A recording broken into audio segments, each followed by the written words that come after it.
There's Mark. All are just friends. Let me get my... Welcome to The Anxious Voyage. If you think that title sounds bleak or foreboding, one of two things must be true. You're very lucky, or you need to get out more. On this program, we share stories of life and living. We compare notes. We discover commonalities. We accept that life is a glorious, heartbreaking thing, and we embrace and celebrate all of it. Take the ride with us. We're glad you're here. Now, here's your host, Mark O'Brien.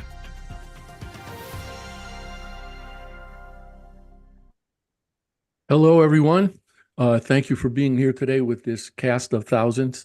I will introduce my guests in just a moment, but I want to say, as always, we are coming to you today from World Headquarters in Middletown, Connecticut, which I found out as a result of this just published study by the Middletown Archaeological Research Coalition, that Middletown is the actual home of the Flintstones.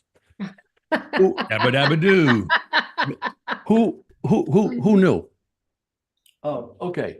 So I will introduce my guests, and then I will introduce the topic and reason for this program in alphabetical order.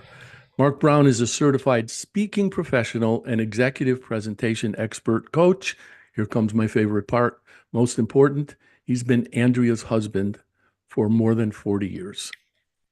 Bless you, my friend. Thank you, Mark. The other Mark, the better Mark. Good to see you. Glad to be here. I'll debate you on the better part. Deb Coviello is an author, speaker, podcast host, and silver medalist curler. We should have a show about that sometime, who coaches C-suite leaders of today and tomorrow to navigate challenges with confidence and optimize the performance of people, processes, and systems. Kimberly Davis is an author, TEDx speaker, founder of the Brave Leadership University, and author of the book, Brave Leadership: Unleash Your Most Confident, Authentic, and Powerful Self to get the results you need. Last but not least, Rabbi Yonason Goldson has spent 40 years applying ancient wisdom to the challenges of the modern world to raise ethical awareness, promote constructive disagreement, and contribute to a more civil, thoughtful, and respectful society. By way of teeing up this episode, I will also say that Yonason is the host of a podcast called Grappling with the Gray, which you can see most Wednesdays at 5 p.m. Eastern Time on LinkedIn Live. All of the folks who've joined me here today were on episode number 75 of that podcast, in which the nominal topic was the dismissal of the president of the University of Pennsylvania and Harvard. In the course of that conversation, toward the end of it, Kimberly Davis said this: there's an opportunity to create an open, healthy dialogue that is anchored in humanity, in making humanity better. And we're sidetracked from the bigger conversations by politics. We've lost an opportunity to have an open dialogue about what's really happening in the world and how we can all participate in making it a better place. Instead, we rush to condemn and judge and punish. If we could agree on the unifying boundaries Yonason mentioned, we could have freedom of speech and keep a healthy civil dialogue. We've lost our way on that. These should be the conversations we have once we get through this wave of challenge. Kimberly, thank you for that inspiration. That's why we're all here today. As we begin, is there anything else you would like to add to that? It was really interesting, Mark, when you reached out to me to have this conversation. As you know, and the rest of you, I don't know, the rest of the three of you don't really know, I was very reticent to have a continuing conversation because he couched it in the frame cancel culture. And I think the term cancel culture has become weaponized so much that I was, I didn't know that I wanted to participate in that conversation. And so Mark, being Mark, is gracious and as curious as he always is, engaged in a conversation with me around it. And I I'm looking forward to this conversation. I was able to reframe it in my head.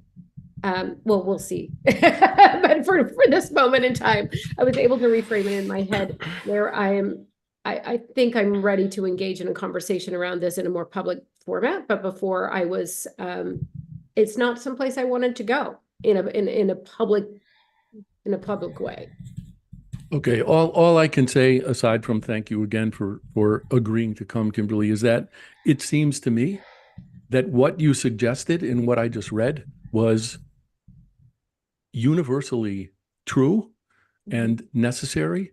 And you did use the word politics, but I think we could define politics in that context in any way at all. And I don't think it matters.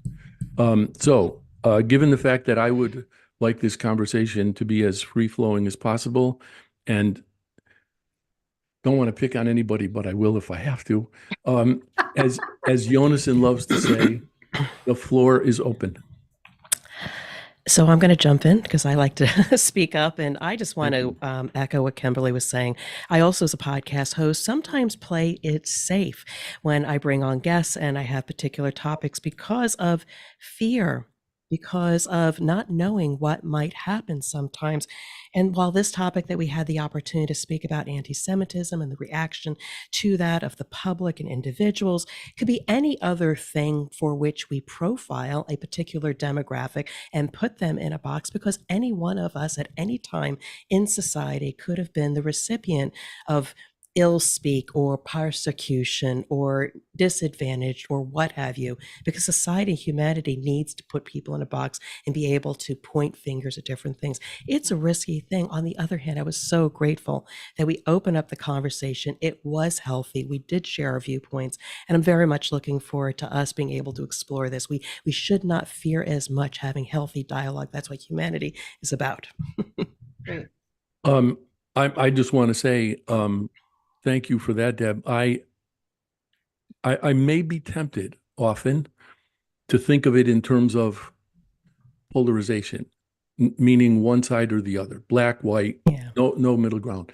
But I love what you just said about what seems to be an increasing tendency to put people in boxes, and we seem to be slicing our differences ever more finely for the sake of differing, in the interest of differing, maybe because we're fearful of someone else's opinion, maybe because we're, I don't know, desperate, anxious or something to prove ourselves right. I don't know. By the same token, I really don't know what to do about it. Yonason, Mark? Actually, I'd like to pick up on what you just said there, because I think it's actually worse than that. It's not just that we're putting other people in boxes, we're putting ourselves in boxes. And after we recorded the episode, it was reported that I'm sorry, what's her name? Claudine Gay. That she was actually forced to resign, not because of her comments, but because of allegations of plagiarism. And her public response was that it was racially motivated. And that I find very disturbing, perhaps more disturbing than what started this conversation.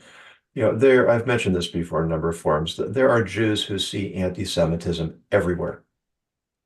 And I was actually a little bit reluctant to pick this topic in the first place, because I don't want my program to be exclusively about Jewish racism or Jewish issues. I want it to be universal.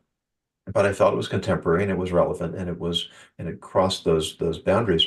But when we start deflecting responsibility by using our own identity, then we're putting ourselves in those boxes. And we're encouraging other people to put us in boxes. And that's driving much of the polarization and much of, I think, the abdication of responsibility. Because if it's all about race and it's all about religion, it's all about identity, then we've just created a whole society of victims. and we're never going to move forward with that kind of a mindset. Mark, I'm not reading your mind, but I see you smiling.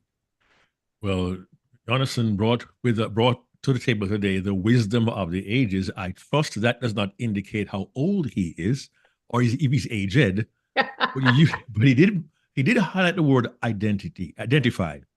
And sadly, the words I identify as seem to have overtaken the way we think, the way we speak. In other words, while I acknowledge I am Jamaican by birth, a Black man in America, but do I say I'm a Black man before I'm a man? Do I say I'm a Christian man before I'm a man? Do I say I belong to that community first? Well, I am from this and I'm from that place. And I believe whether we choose to or not, those identifiers help define who we are in our own minds. And as a good rabbi has said, can cause us to put ourselves in a box where we see the other. And that particular group becomes those blank. You see these blanks, those Republicans, those Democrats, those independents, those Green Partiers, those blacks, those whites, those Jews, those African Americans, those Polish, and the list goes on. And it may cause a shift in our conversation, because initially we talked about does one apologize and how does one apologize for that? But it has brought to light the fact that we probably are a lot more polarized than we care to admit.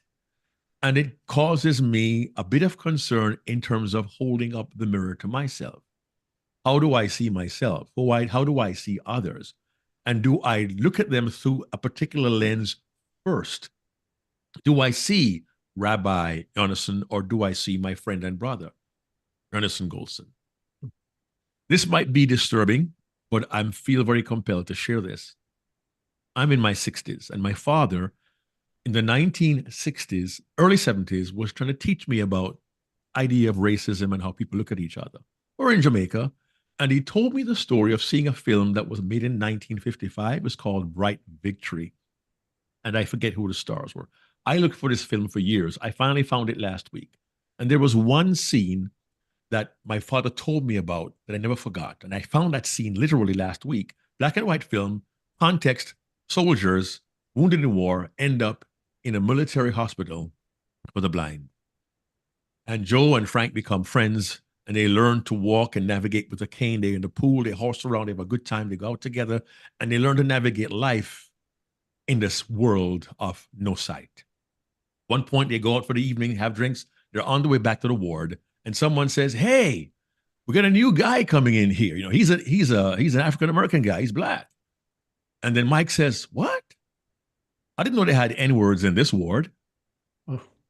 My dad said the place fell silent. Did you know that, Joe?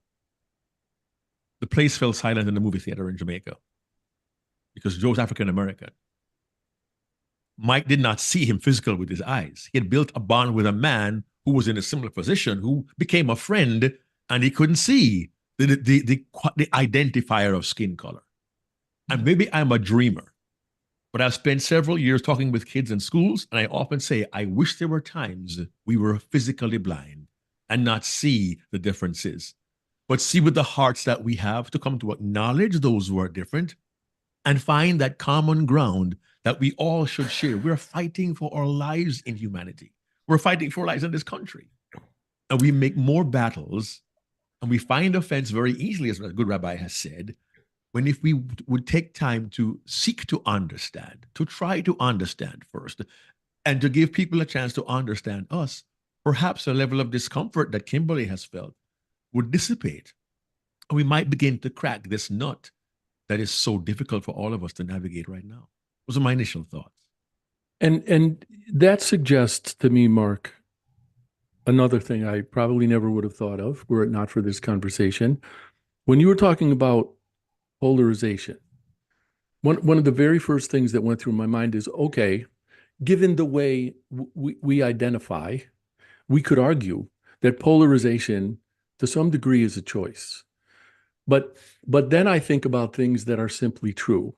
Two examples, thanks to this conversation: racism and anti-Semitism.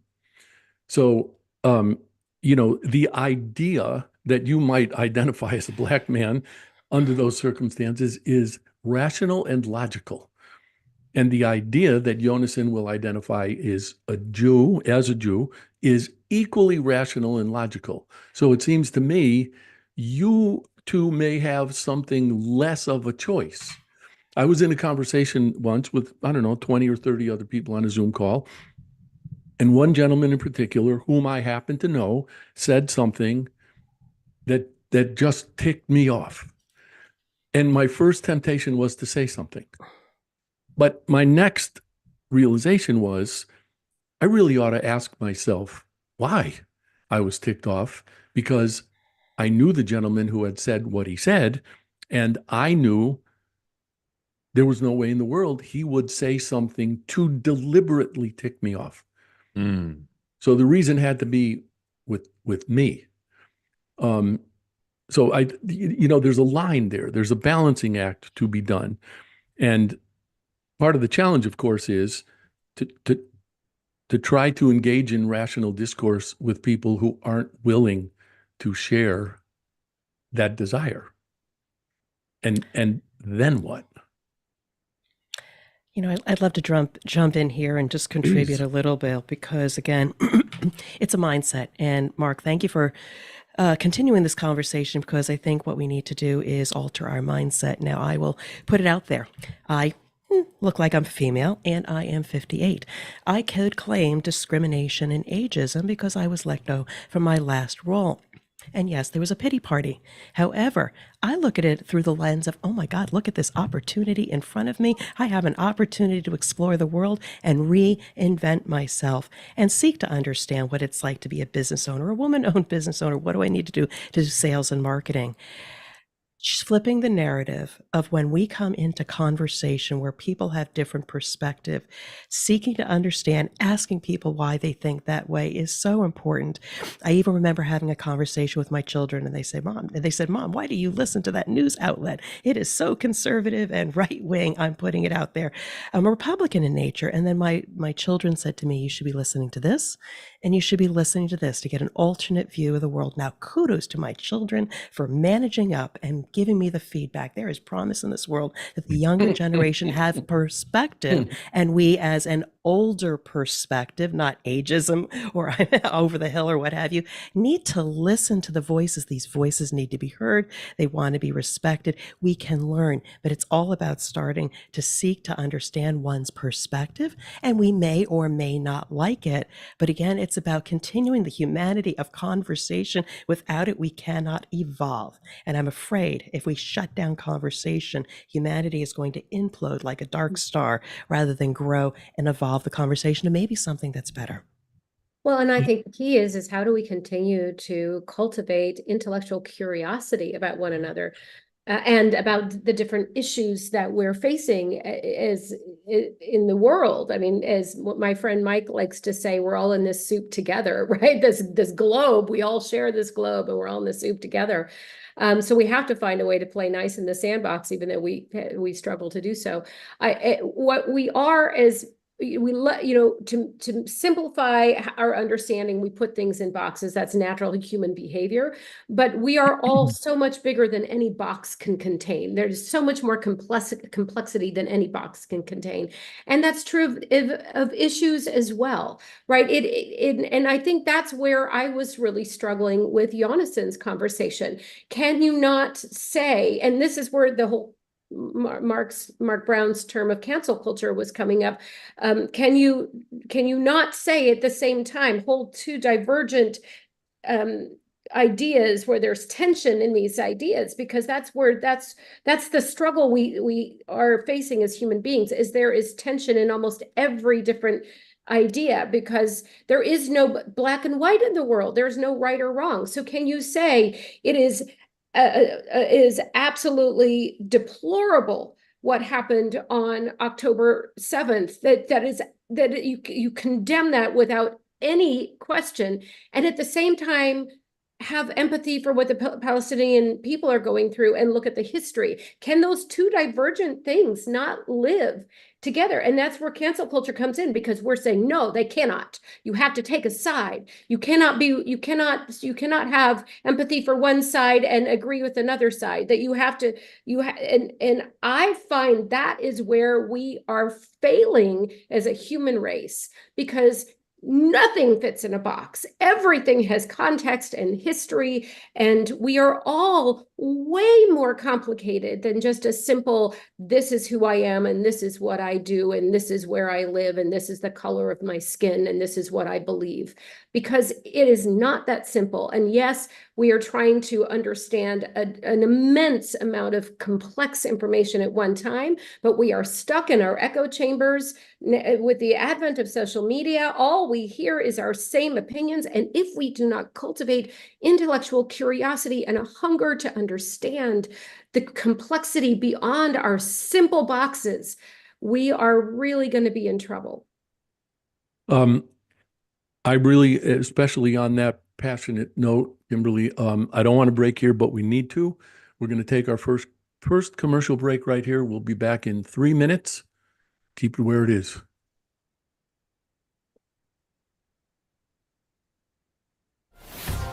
Everybody has a story. Everyone's story deserves to be told, and the only bad stories are the ones we don't share. That's why Mark O'Brien created The Anxious Voyage. It's Mark's conviction that every story deserves to be shared, and his purpose is to give people in all walks of life, from any circumstances, a chance to tell their stories. The Anxious Voyage is now on syndicated Dream Vision 7 radio network every Monday at 1 a.m. and 1 p.m. Eastern Time, with live broadcast every first and third Monday at 1 p.m. Eastern. Please tune in, please join Mark, and please share your stories.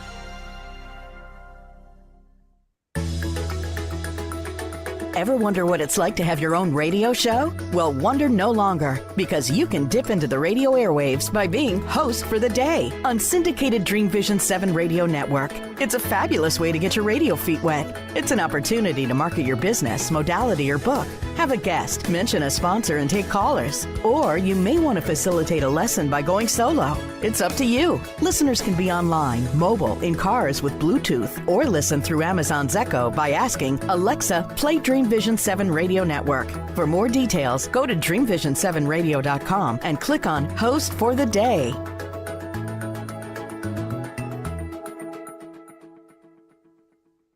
You can't establish your brand's authority without a voice. That's why, since 2004, O'Brien Communications Group, OCG, has been helping companies establish their authority, find their brands, distinct voices, and position their brands effectively and persuasively. So effectively that 9 of OCG's clients have been acquired by other companies. OCG's business model emphasizes efficiency and results, not hourly billing, markups, and media commissions. That ensures OCG's advice is unbiased and its clients aren't at financial risk. If you're ready to find your voice and use it to tell your story, OCG is ready to help. You can find O'Brien Communications Group on the web at o'briencg.com. That's OBRIENCG.com, or call 860-944-9022. Calling all authors. Have you been considering an audiobook? Well, look no further. Come take advantage of Dream Vision 7 Radio Network's unique in-house audiobook production, which includes benefits and bonuses from our radio station. Let our knowledgeable staff guide you to create the audiobook you've always dreamed of without breaking the bank. Check out our full one-stop service from A to Z, including the ACX process. Schedule a free consultation by calling 508-226-1723. That's 508-226-1723. Or go to dreamvision7radio.com. This is Dream Vision 7 Radio Network, uniting mankind with universal love. Our shows are created from the heart, bringing each listener to a place of divine enlightenment. Breathe, relax, and enjoy. Let life flow. Welcome back, everyone. Kimberly, given what you were saying when we went to break. I just want to share that tension and conflict are necessary for progress. Without them, we don't go anywhere because we don't perceive a need to. And I will just share this without naming names. I was in a conversation with a gentleman just last week that started with his saying to me, based on what I see you've been writing in various places, you must be a Republican. And I said, no, I'm not. And I'll return the favor by not accusing you of being a Democrat. And we went on to have the most wonderful conversation because, I'm going to use another one of your phrases, we each shared intellectual curiosity. And if that curiosity is not shared, then what? Thoughts on that? I have one thought, and it's this. Not everyone engages in that level of curiosity. Unfortunately, too many of us find ourselves so ensconced in our belief system, we are unwilling to take the blinders off and see what lies outside. In a perfect world, yes, we would all at least be, to some degree, intellectually curious. But many of us have held fast to a position, I'll be that till I die, and nothing shall change me or dissuade me. Hopefully, though, discourse, reason, grace, a willingness to show ourselves as listeners first may give the other individuals with whom we communicate at least room to say, well, if they're willing to listen to me, if they're that willing, perhaps I can be willing to, I can listen to them, and maybe I'll learn something. But as individuals, we have to make a choice. Will I be open to someone who's different, a different perspective, a different point of view, a different belief system, a different political perspective? And maybe we can at least begin to bridge that gap. My initial thoughts. In a book called Language as Symbolic Action, Kenneth Burke writes, ideology is like a spirit that takes up its abode in a body, and it makes that body hop around in certain ways. Had a different spirit happened to inhabit that body, it would have hopped around in different ways. I wonder what we as a group think about the fact that maybe one of the most constructive things we can do is to ask ourselves if we are, I don't know, clinging to some ideological position and start from there. And I'll tell you this one quick example. The topic is irrelevant. I ended up in an email exchange with a gentleman once, and I shared that quote with him. And his response was, yeah, but I don't have an ideology. And right, that conversation's done. Right? If you can't even concede that, where do you go?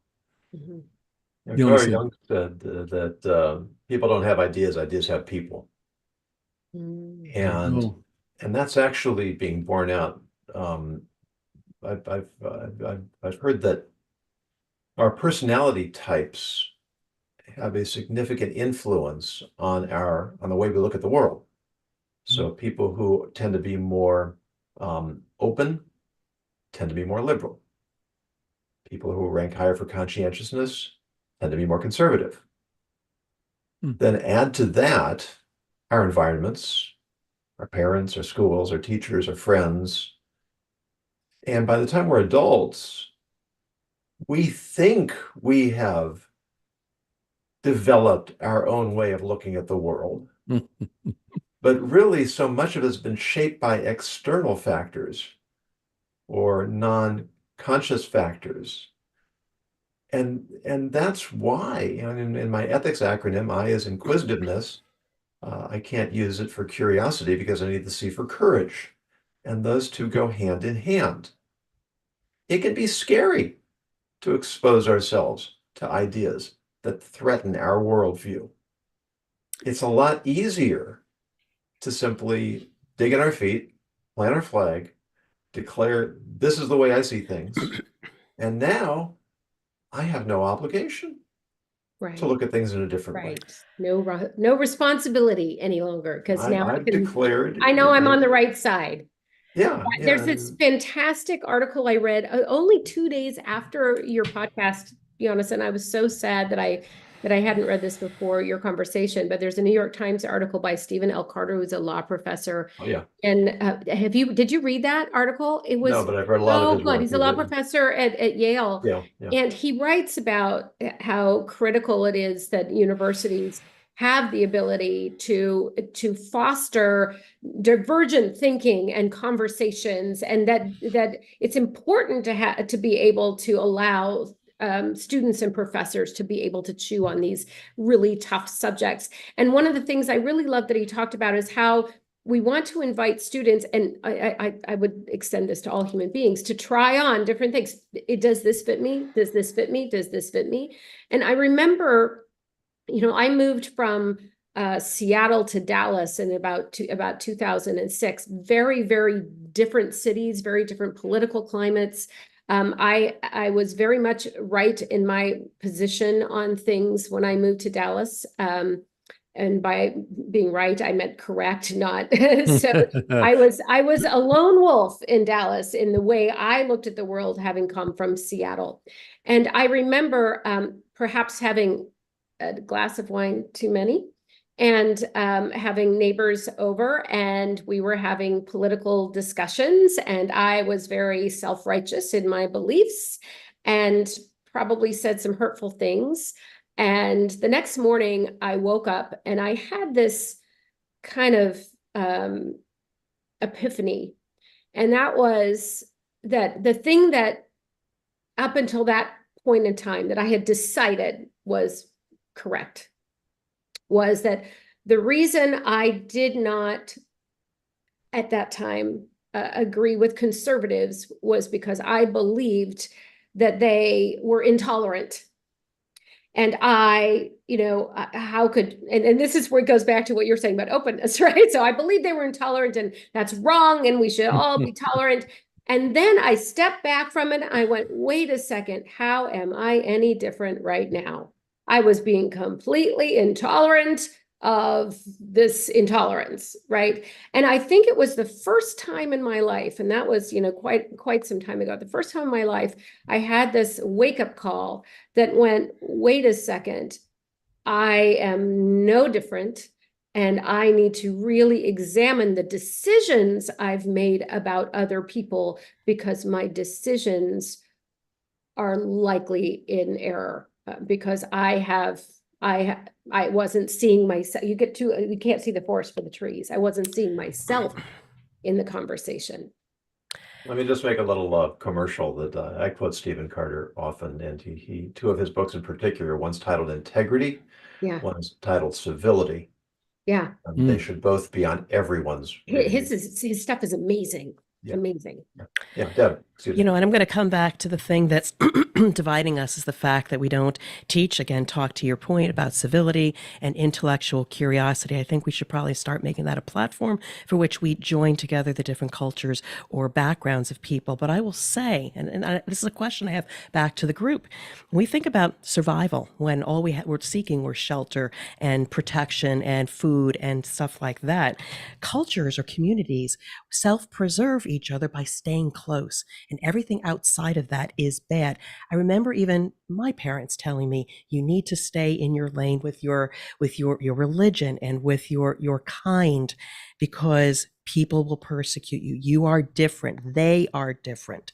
And so even within communities, the Irish, the Italian, everybody migrated and stayed within their community as a matter of survival. So it is human nature to also want to stay in our lane. So how then do we, when in terms of survival, encourage people to go outside the perimeter and seek to understand, because maybe you can make fire, but they can make rain, and the combination might help the collective survive.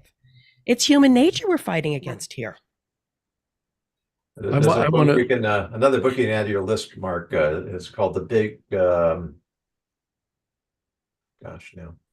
it's Bill Bishop, The Big Sort, maybe? Anyway, he describes how we have tribalized ourselves.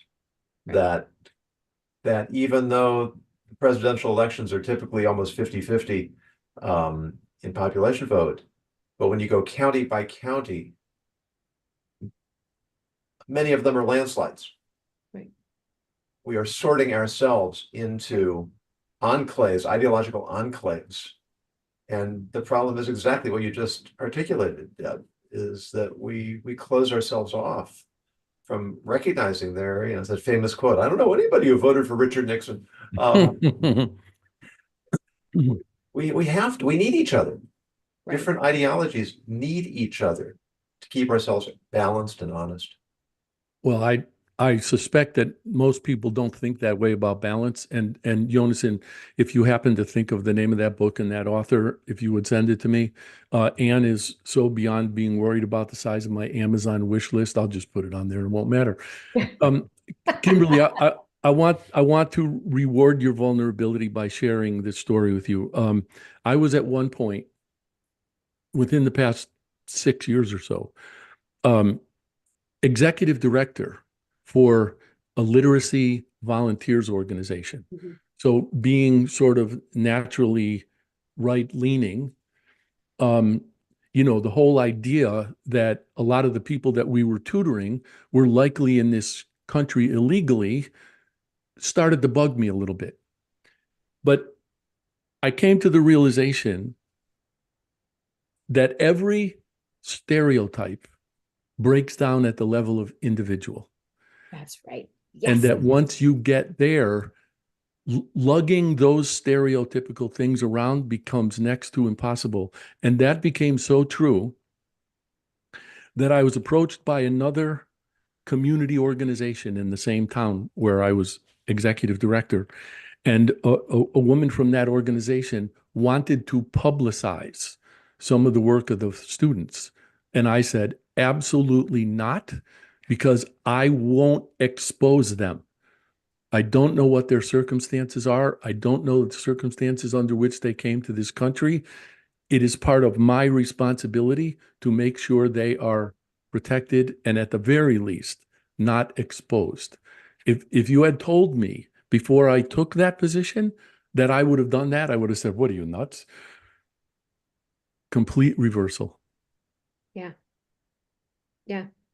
I remember, remember, this is the girl that moved from Seattle to Dallas, and I ended up doing work for the Bush Institute. And I don't know that they knew I drove a red Prius, but they hired me anyway. And I had the privilege to teach for and mentor for the Women's Initiative Fellowship program, which worked with a group of women, female emerging leaders from the Middle East and North Africa.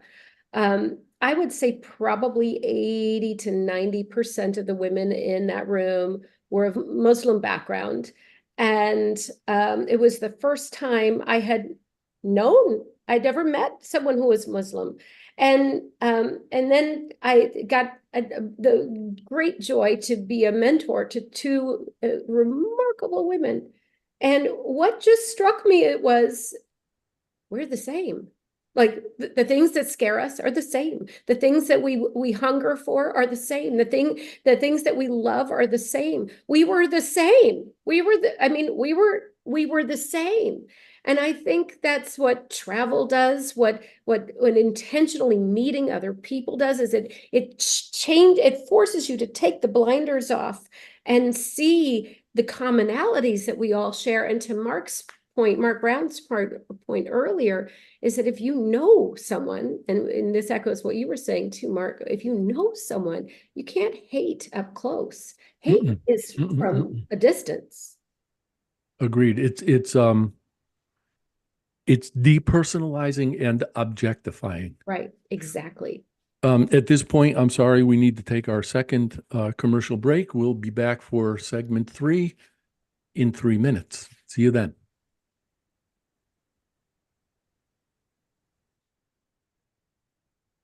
Are you ready for the quantum age? Humanity's next step in evolution? Dream Vision 7 Radio Network invites you to the extraordinary platform of evolutionary voices for the quantum age. Let's explore. Learn more about this upcoming age where we bridge science with spirituality. Where potentiality meets reality. Where we take compassion into action.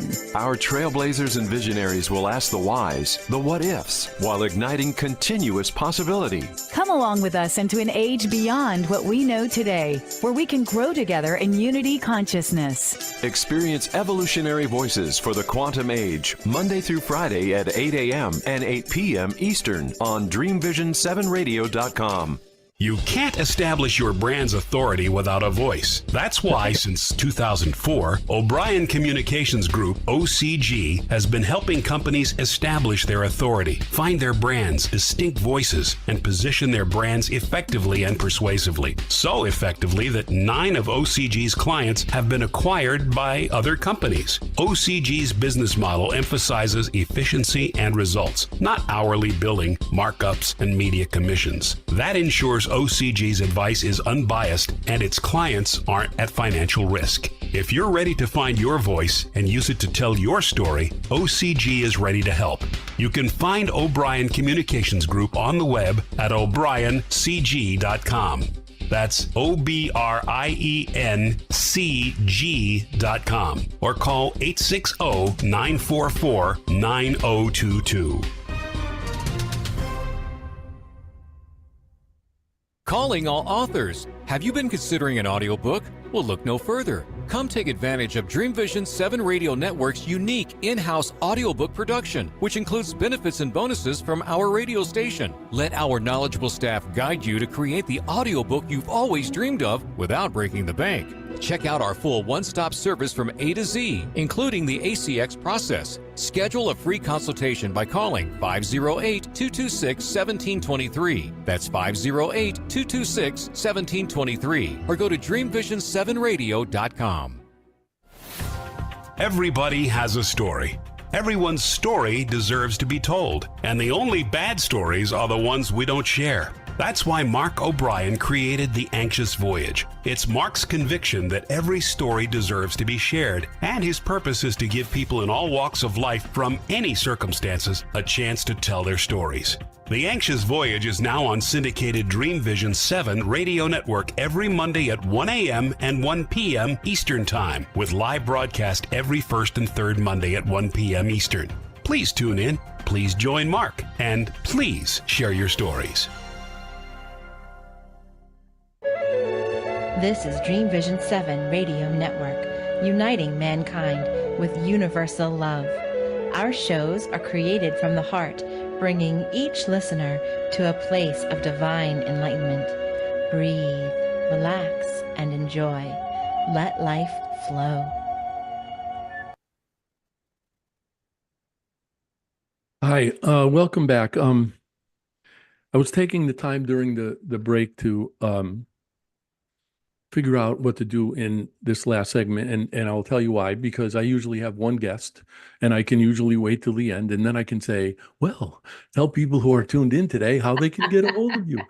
So what I would like to do, because each of you is arguably in a consulting practice. So what I would like to do is just to have you each talk about what you do. And I'm going to imagine that your work probably touches on what we've been discussing here today already. So if we could start, and we can do this in alphabetical order again, which means you're up, Mark. Please tell us a little bit about your work, where people can find you, and how this conversation, if it doesn't already, might show up in your work. My work, I am a pro speaker. I also coach other speakers to speak professionally. In addition, I'm a presenter and have been for over 20 years at schools across North America, discussing relationships, anti-bullying, how kids can learn to relate with those who are different. Interesting thought. My website is markbrownspeaks.com. On LinkedIn, I am Mark L. Brown Speaker. I'm highly Googleable as well. But I believe a conversation like this will actually help me when I go to a school in Ohio next week to talk to kids specifically about relationships with a strong anti-bullying focus, with an ethnic concern that was brought to me by the school principal. And it is a church-based school. So the concern I have, and I end with this, is that the issues we're discussing now are manifesting at the 5th, 6th, and 7th grade level of schools to this very day. I've been doing that since 1995. And hopefully I'll make a difference and help these kids understand that if we can understand each other and perhaps be blind for a while, we might find we have more in common than we know. And if we can stop that early enough, perhaps we can arrest what's happening now across society. Thank you. And I just want you to know that when people ask me about you, the first thing I say is, oh yeah, Mark Brown, he's highly Googleable. I think you've just coined the term. That's a line I use. I'm highly Googleable. I like that a lot. Deb, can we learn a little more about you and your work, please? All right. Well, thank you again, Mark. And I am Deb Coviello, the drop-in CEO, which translates into a person that drops into businesses and often partners with the CEOs, presidents, founders, often during a time of crisis. And what I do is I do help them fix the technical issues in their business. But along the way, the brand also elevates the capability of the leader and the people in the organization. Because as soon as you change something or improve it or get it out of chaos, people need the skills to be able to sustain the new normal. So I often work in manufacturing and operations, particularly in the area of quality and operational excellence. But here's the thing. Here's what I find that is often missing is the fact that all of these things boil down to they're dealing with the symptoms. It's them. It's their problem. They're not doing their job. And what I find is that people fail to really look at the landscape. What are the conditions that existed that set the situation today? And what are the management and business practices that allowed the conditions to exist? And I often have to look at the owners and ask them, turn the finger on them and look at themselves. And what are they accountable? And what did they create in this situation versus this way? And once I have that awareness, we're able to do some amazing work. So you can find me at dropinceo.com. That is my website. Very active on LinkedIn, Deborah Coviello or the Drop-In CEO. Would love to talk to people before you get into a time of crisis and understand what are the differences and maybe the similarities that we see. And then we can work from there. I was thinking earlier, Deb, in response to one of the things we were discussing, that given what you do, conflict resolution may even pertain to self-conflict. Oh my God, yes. And you were talking about, people are very often inclined to say, no, it's them, they did this, rather than examining themselves and whatever it is they might be conflicted about that's causing them to deflect. Yeah, they get more than just a business advisor. They get somebody that helps their mindset and behavior because often the buck stops with them. So we got to spend a little bit more time there. Consultants don't often do that. They'll say, I can fix your business in 5 steps, 5 months. Here's my bill. I spend a little time working on the leader. Kimberly, I know your work is going to have, your description of your work is going to have something to do with brave. You were brave enough to come on here today. And I think there is bravery, there is courage involved in the intellectual curiosity that you talked about earlier and the tension that you talked about earlier. So please share with us what you do. Well, so it might be confusing to some people about what do I mean by brave. What I do is cultivate purposeful, authentic, intentional leaders. That's how I define bravery and champion constructive, responsible, mindful actions. That all of my work is really in that area. And it can show up, it shows up all of the different buckets it fits, because as I talked about, I don't see things in terms of things fitting into boxes. I think what I do is bigger than fits in a single box. But if we were to put it into boxes, it would be influence, leadership, presentation skills, presence, all of that. But I look at it as it's all one conversation. It's around connecting. Are we connecting? Are we not? Because if you don't truly connect from an authentic, purposeful, place, then people won't want to follow you. They won't want to listen. And you won't have a relationship that can get the work done that needs to be done. So it's all around the same thing that shows up in workshops and both live and virtual work. And the best way to reach me is braveleadershipuniversity.com. You can find more information about me than you ever wanted to know. Thank you. That reminds me that Anne, my wife, and I had a friend and his wife for dinner on Saturday night. The gentleman has a PhD in aeronautical engineering, which makes my brain sweat. But he does a lot of work in transformation. And he said to me, a person who is absolutely dedicated to transformation cannot be from point A, cannot be preoccupied with point Z. Right. And I heard that in what you were saying too. You have to have that open-mindedness and the willingness or determination to accept what comes, accept what is revealed. I think of it as our bravery unfolds one situation at a time. So every situation we enter, we have a new opportunity to show up powerfully, to connect powerfully, to be our true selves, to make an impact. And it's the impact that we make, whether it's positive or negative, that's going to lead to that next situation. And then we have an opportunity to revisit, did I have the impact I wanted to make, yes or no? And Yonason, my friend, the ethics ninja, please talk to us about what you do and how I know this conversation relates to what you do, but please tell us. Well, I work with leaders and professionals to build a culture of ethics that earns loyalty, sparks initiative, and limits liability. And I don't talk about religion, despite being a rabbi, at least not overtly, but I do have 3,000 years of wisdom to draw in my tradition. And all the secrets of the universe are there. And the relevance to the challenges of modern life are endless. So it's a passion to me. People see me presenting on the stage or in front of people, and the comment I think I get the most often is, "You look so happy." Because wisdom is like a flame. The more you share it, the more there is for everyone.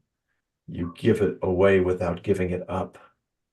And that's why I'm passionate about conversations like these, because we have to have them.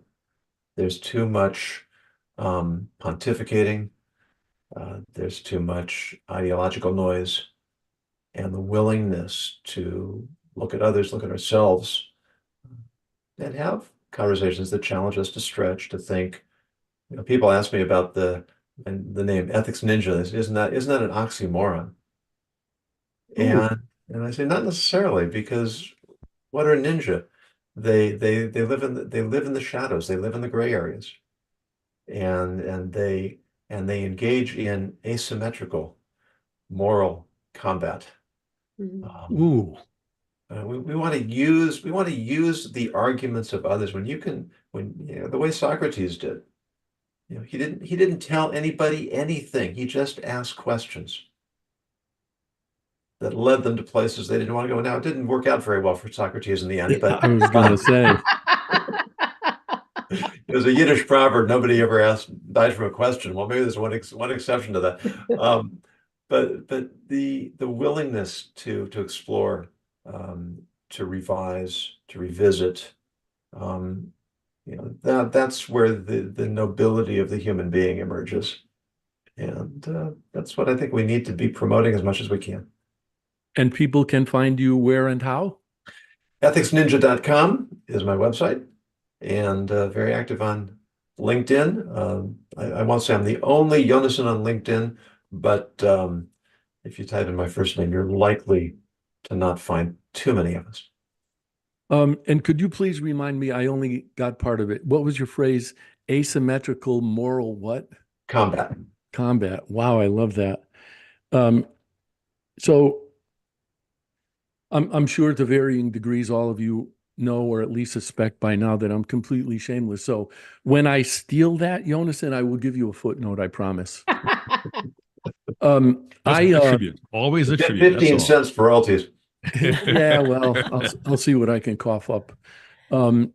I can't thank all of you enough for being here today and for your willingness to accept my invitation. I have a friend, I think Kimberly, at least you know him, Tom Dietzler. He loves to quote his father, who says, every day is a good day. Some days are just better than others.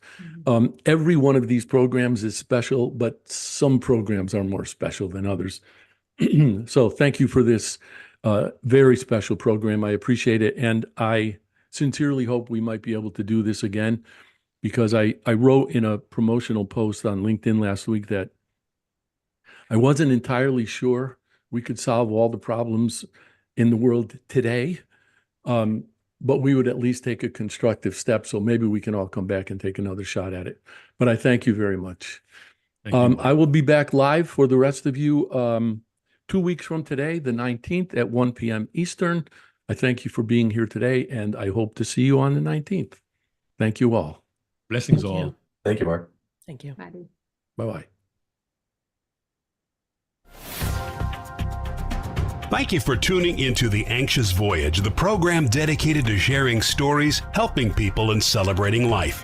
You can see and listen to The Anxious Voyage on syndicated Dream Vision 7 radio network every Monday at 1 a.m. and 1 p.m. Eastern Time, with live broadcast every first and third Monday at 1 p.m. Eastern. If you have a story to tell, or if you know someone who does, please email the host, Mark O'Brien, at mark@o'briencg.com. In the meantime, please remember, the only bad stories are the ones we don't share.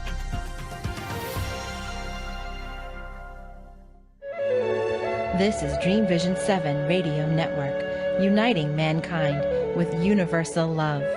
Our shows are created from the heart, bringing each listener to a place of divine enlightenment. Breathe, relax, and enjoy. Let life